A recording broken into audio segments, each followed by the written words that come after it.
My dad has given me the energy, the headspace, and the time to make my dreams come true. A chance to start again with knowledge, support, and people in your corner.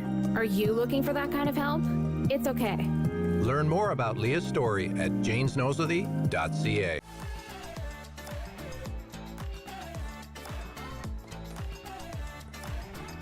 With clubs, leagues, and courts in every province and territory across Canada, squash is the sport for wall-to-wall fun, fitness, and friendship. From coast to coast to coast. Learn to play and you'll want to do it every day. Squash. Play inside the box.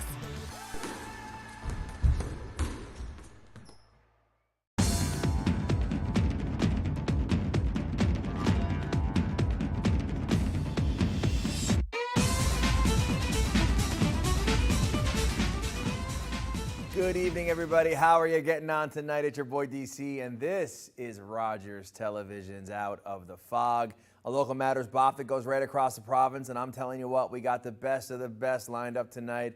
We got Daly. She runs Circus Fest, and she's going to tell us all about the art of going out, and you cannot miss this. It's going to be very cool, and you want to stay tuned.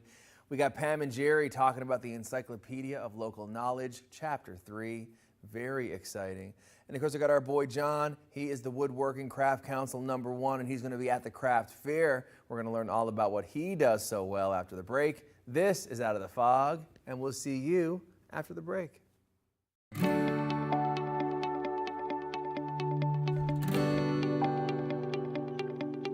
You're watching Rogers TV St. John's. Watching hockey just got a power play with NHL Center Ice and Super Sports Pack. With up to 37 out-of-market NHL games a week, you'll always catch your favorite team no matter where you live. Whether it's big matchups you're looking for or following your top fantasy picks, it's all here. NHL Center Ice, part of the Rogers Super Sports Pack. All this for only $35.95 a month. Say Super Sports Pack into your voice remote to order.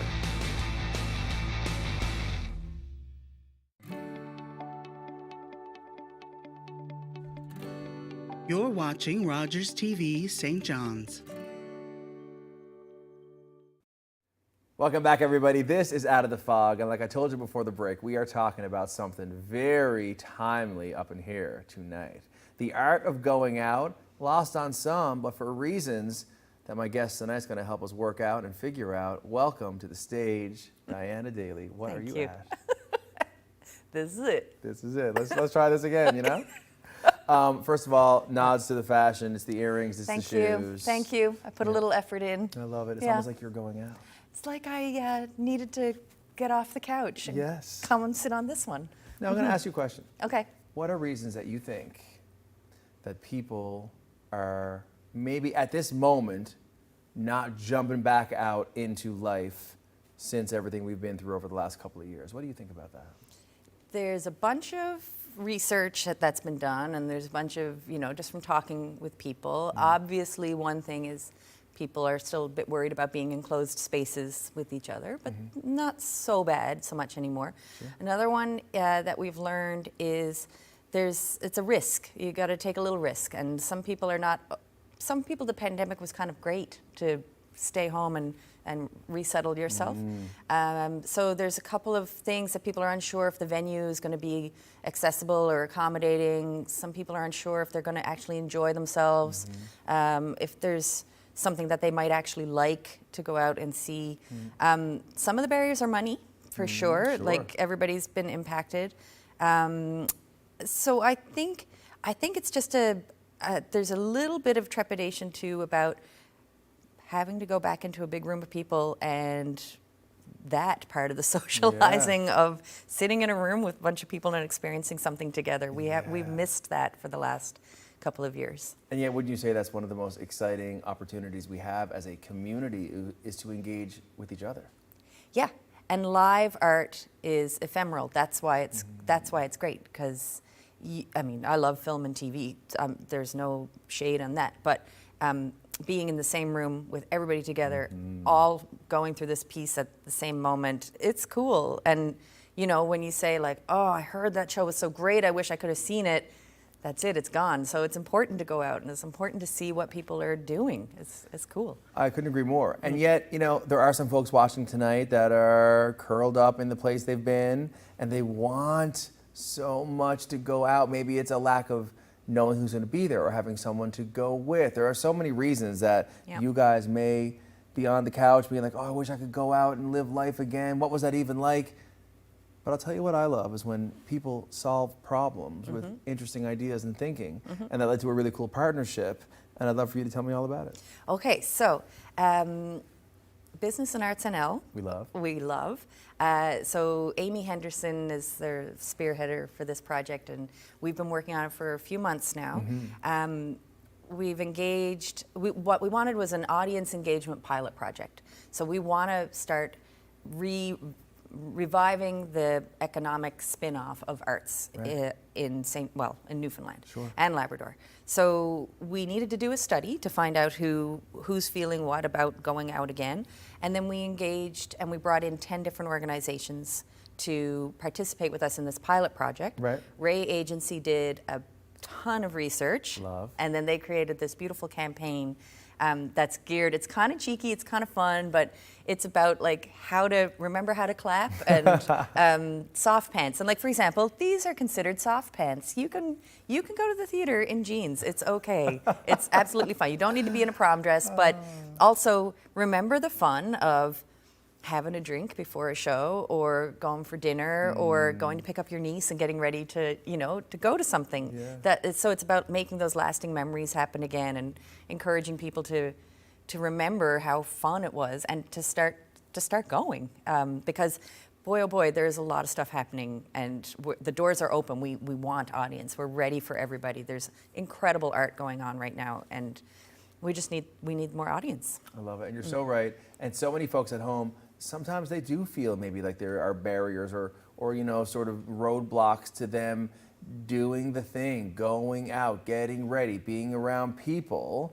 So many organizations are coming together because everyone wants the audiences. You're so right. And the art is so happening in the city right now and always. And Come Home Year has been incredible for that as well. Yes, yeah.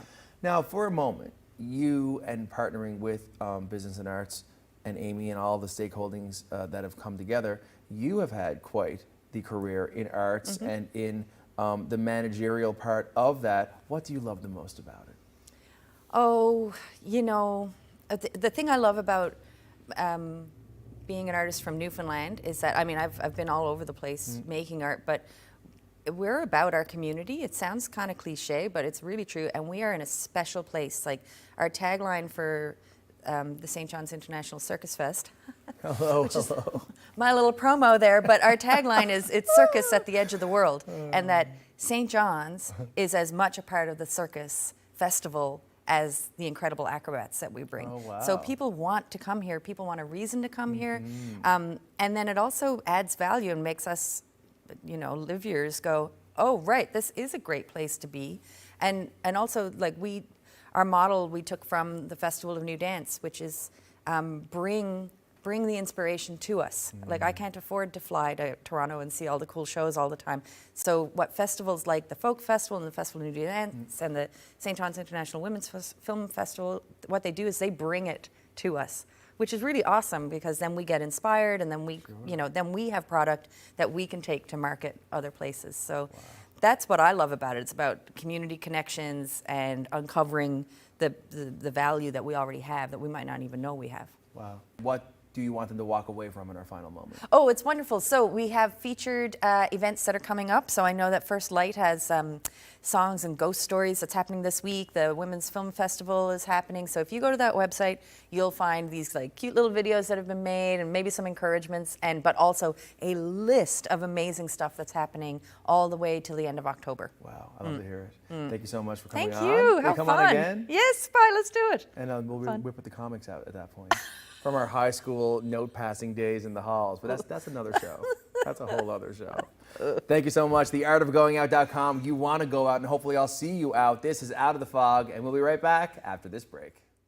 It all started when I racked up some serious debt. Interest payments were going up, creditors were calling. Janes and Noseworthy came up with a plan. Knowing that the phone was going to stop ringing and that I was not in this alone was a huge relief.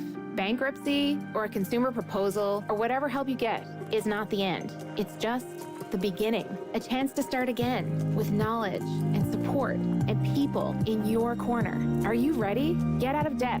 It's okay. Learn more about Leah's story at janesnoseworthy.ca. Hi, I'm Sahai from The Wiggles, and this is my new book, Something in Common. Join me on an adventure as a camp counselor helping some amazing children make friends and share what family means to them. I wrote this book with my friends at Children's Aid Foundation of Canada to help children who might feel lonely or like they don't belong. Not everyone has the same type of family, but we all have something in common.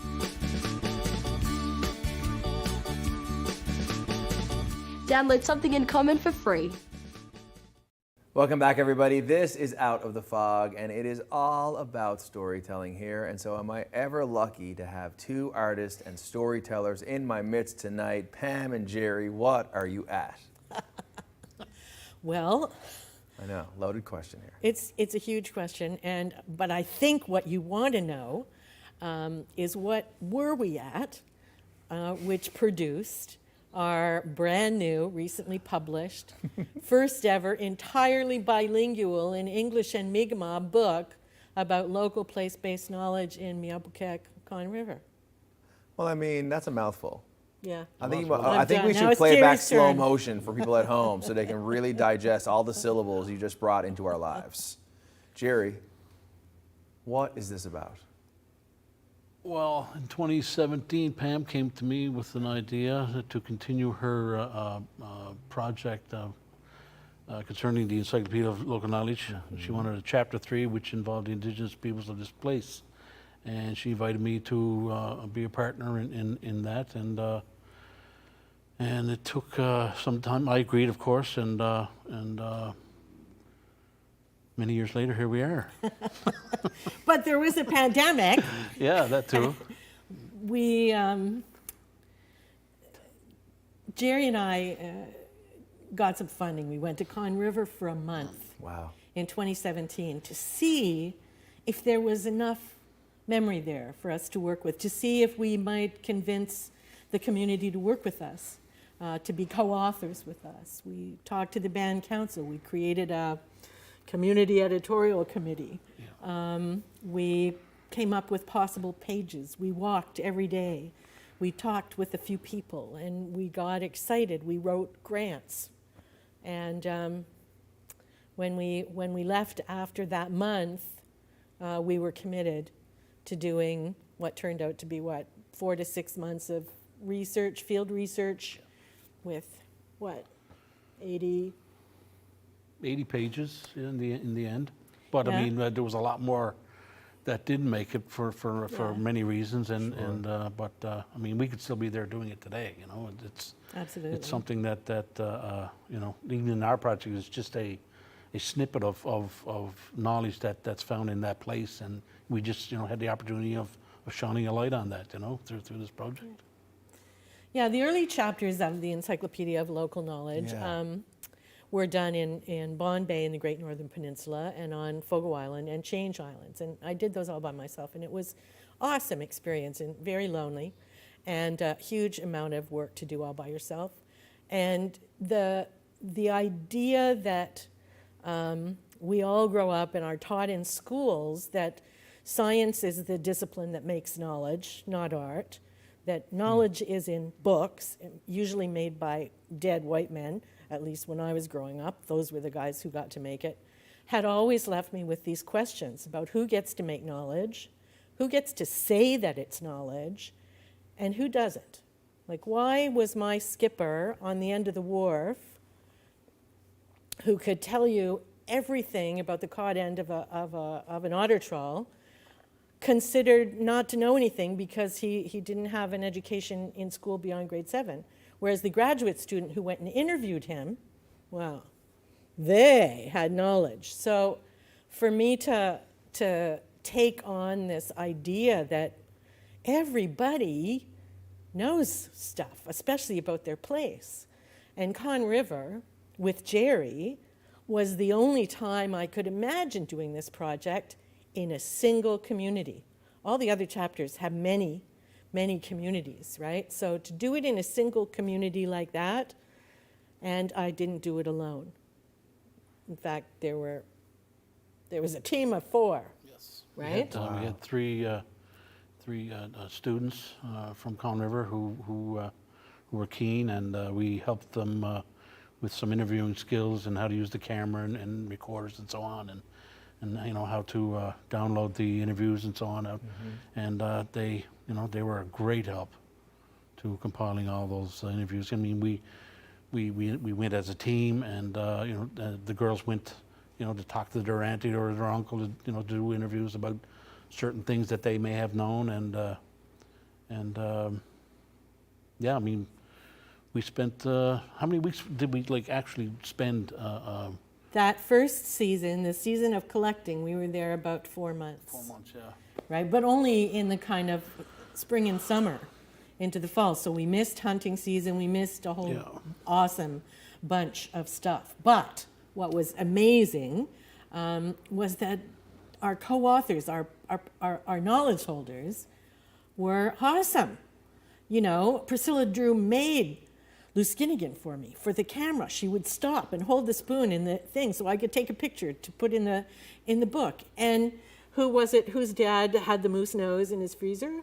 Oh, John Stride had the moose nose. John Stride swinged a moose nose for us, for the camera, so that we could understand how traditionally, Mi'kmaq people loved that part of the animal of which they always used everything. So there's a page on how to make a moose nose for dinner. Prepare, moose nose for like soup or whatever, what have you, yeah. And that's in the Encyclopedia of Local Knowledge, Chapter 3. Absolutely. How to swinge a moose nose and then put it in soup if you need to. Absolutely. And how to make black pudding, and how to weave a basket, and build a canoe, and do beading. And I mean, it's 80 pages of knowledge about living in that place. Wow. So it's live, it's lively. It's not all traditional No, it was, indigenous we knowledge. spent the day on the bay, with the Stewarts who For the took care eels. for the eels and Absolutely. the lump. In our final moment, where can folks get their hands on this? Breakwater Books, buy it now. It's on the website, and I think the full print order just arrived from China, where it was printed. Boom. Well, yes, we hope. Absolutely. Pam, Jerry, you're deadly. Well, Keep doing the amazing work you're doing. Please help us continue to explain ourselves to ourselves via initiatives like this. This is Out of the Fog, and we'll be right back right after this break.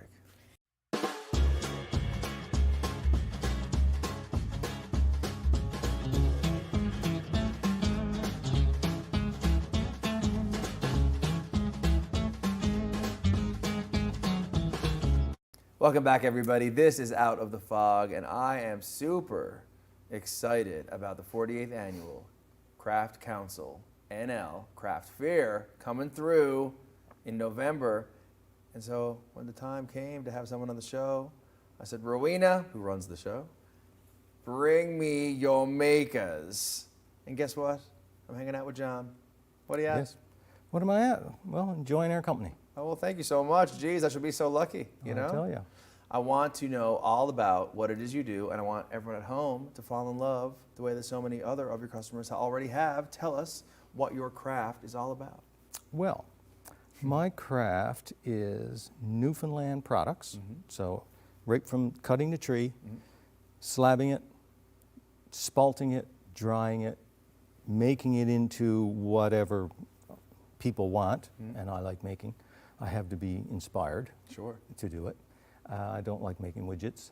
And then I move into the sales side, which is part of the Craft Council, part of the Kitty Bitty Studios, which I'm now a part of. Love it. So that's kind of where I'm start to finish, right from cutting the tree, Soup right to to the end. nuts. Exactly.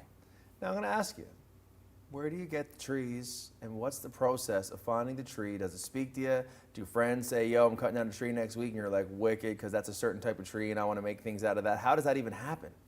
That's happened sometimes, especially in St. John's after a hurricane. Sure.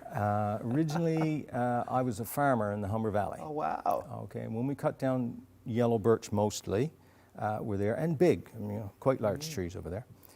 We would cut them down, and then we'd put them aside and spalt them. Okay. And my father taught me how to do this. And spalting is the natural process of the breaking down of the wood. Huh. All wood spalts because it spalts and goes to organic matter. Okay. Yellow birch spalts really well. Huh. And white birch, not so much. Spruce, fir, it all spalts. You gotta, is science and art involved? Because the science is the breaking down of the fungus, breaking down the tree. Yeah. The art is knowing when to stop that process, because once you dry it, the spalting stops. And as long as it doesn't see water and heat, it will continue to just, the spalting, the colors will be in the wood. And that leads to the individuality and the unique patterns that we see, like on your pin tonight. Exactly. Yes, I see, you know, the shape of my province that I love, but what I really see is what's going on with the wood. With the wood. No two are the same. They can't be, because the spalting is all different. Okay. No two charcuterie boards, coffee tables, none of them are the same. You can get blacks, whites, grays, greens, red every now and again. And you take that, and that's one of the most enjoyable things, is taking something like a puzzle. I make puzzles. And taking a puzzle of a moose and orientating it with the spalting to make it look like it's camouflaged in the woods, that kind of thing. Wow. Yeah. And obviously, you know, a family-led tradition. Yes. Right? Yeah. Knowledge passed down from generation. Exactly. And now you are making these beautiful things. And what do your customers have to say? Well, they like the uniqueness. They like the fact that I'm a traditionalist, in the sense I'm not using CNCs to do things. I do have a handheld CNC, but I use it to enhance. I don't use it to continue to make, you know, card game boards. What do they call those things? I don't play cards. Oh, yeah. Crib board. There you go. There you go. People ask me for crib boards all the time. I'm not interested in 200 some odd holes. So if the price is right, though, you might. the price is right. Yes. Well, I send them on to someone else locally who does beautiful crib boards. Nice. So we kind of trade off on each other in that. That's community, right? isn't it? It is very much so. The woodworking community is very much so like that. And talk about the woodworking community, because, you know, under the umbrella of Craft Council NL and the different categories of craft and makers, you know, I think that a lot of people in the province would be very surprised to learn how many natural materials and different disciplines actually go into craft. And wood is one of those many segments, am I right? Very much so. I can be at a craft fair, and I've been at dozens over the years, and there could be 5 woodworkers. None of us are doing the same thing. Right. It's all very different. Yeah. I don't know anybody who uses the spalted wood as much as I do. It's just I happen to have over the years, a tractor trailer load of it. So I mean, because I keep collecting it over time. Wild. So any wood that I get today, and I do get it from after the hurricanes, I'm going to use in 8 to 10 years, because this spalting took 6, 7 years. Oh my God, sounds like making wine to me. Something like that, yeah. And depending on the species, it depends on the spalting. Softwoods spalt faster than hardwoods. Some hardwoods spalt faster than softwoods. And that is part of the art side of it that you figure out in time. Wow. So yeah, I'm learning a lot. I've been here 11 years now. I get a lot of different species over here. As in the eastern part of the province. Eastern part of the province. Versus even the city of St. John's tracks, this was a couple of years ago, they were tracking 14,000 trees in around St. John's for the different species and types that are here, because they're brought over by the merchants of, you know, hundreds of years. And so there's a lot of different types of trees here. Arborist friend of mine who, you know, climbs the trees and cuts them down next to houses, he phoned me up and he said, I got a white pine. I said, okay, never heard of it. I know it's out there, but he said, very rare to see it. Okay, I'll take it. So I don't know what I'm going to do with it. I'm spalting it, don't know how long it's going to take. I'll figure that out in time. I will tell you what, the number of people who probably understand the true nature of length of time and the passion that goes into what they end up purchasing a la a carved piece is not enough people. Not enough people know what I just learned today, and luckily what everyone across the province who's watching the show tonight and beyond is learning about the art of what you do. We're in our final moment. Okay. What are you going to give us at the craft fair when we show up to say hello? What is on the table? What do you have? What I have? Well, charcuterie boards, like you mentioned. Love it. Puzzles, I do a lot of those. Cool. I moved into the clock world in the last few years, and because of the Craft Council, Rowena House and others, I'm at the Rooms with 7 clocks now, and they're opening that show on Friday night. That's exciting. Very exciting. It's kind of surreal. I got to see it on the wall first to know that it happened. Yeah, sure. So I made those with different materials, different clocks, or different types of wood, all 18-inch clocks, so that's going to be interesting. I'll be at the craft fair bopping around, so I will see you there. Excellent. Look forward to it. And I hope I see all you guys there as well at the 48th Annual Craft Fair from the Newfoundland and Labrador Craft Council. Check everyone out. Such hardworking, incredible works happening at that 4-day experience. This is Out of the Fog, and we'll be right back after this break.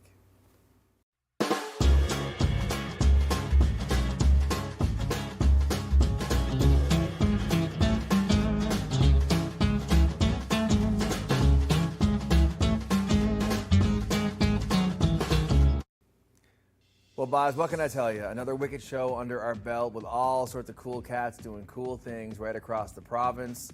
From John to Pam and Jerry to Diana, we have so many exciting folks making and doing cool things to help this place be a more successful place to live and to work and to celebrate all we got going on. Until next time, this is Out of the Fog, and we'll see you soon, all right? Come on back.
If you have a comment about this program,